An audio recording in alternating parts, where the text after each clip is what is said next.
for me specifically, as to your specific question, I was able to lose quite a bit of weight. Now, I didn't really want to lose quite a bit of weight at this point in time. I didn't want to be as lean as I was at one point. So Jay Feldman and I had gone to college together. So we were actually friends in college, and we actually lived together in college for 3 years before we started podcasting together. And we were going through all these different diets, but we had gone to get tested to see what our body fat percentage was as part of one of the studies being performed inside the college, University of Miami.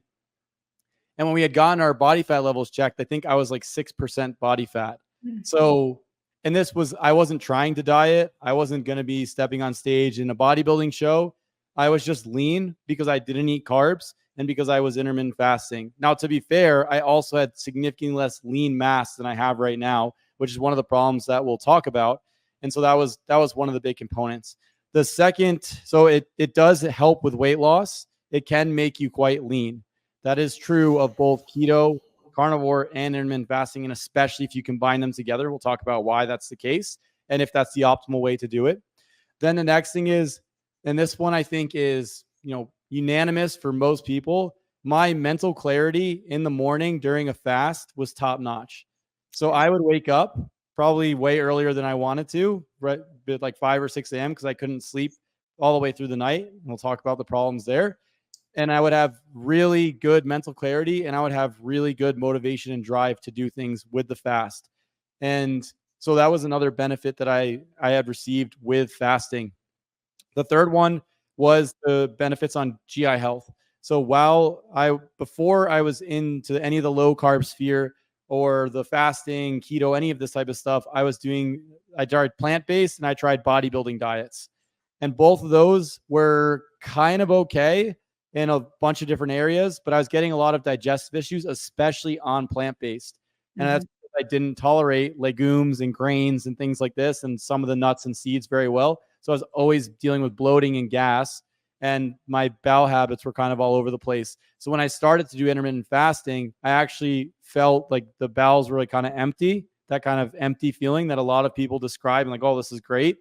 And then I also didn't have as much bloating and gas, digestive issues. To be fair, cutting out carbs eliminates a lot of problematic foods because there's meat and vegetables. And the idea of FODMAPs was something I understood pretty early on.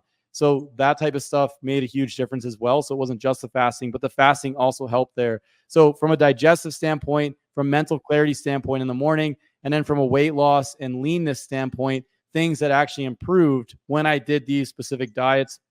There were some other benefits that I got specifically to keto and carnivore, but I wouldn't attribute those specifically to fasting.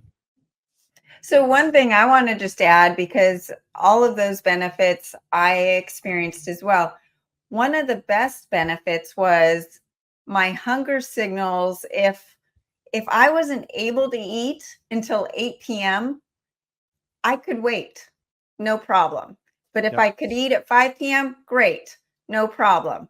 My body was ready to eat when food was available, but there wasn't this like killer hunger that was overtaking my mind and my body.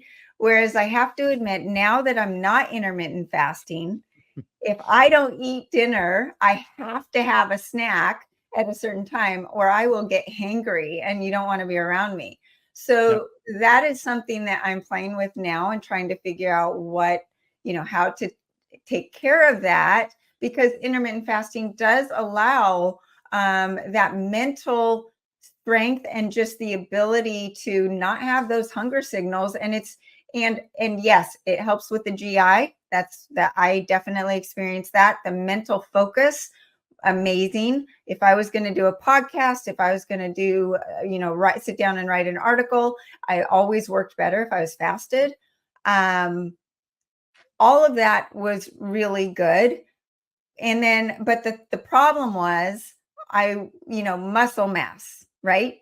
And this is so interesting because when intermittent fasting and keto really took off, and you had people like Jason Fung saying, hey, when you're fasting, your body's not going to eat away at its muscle. It's going to just burn that fat.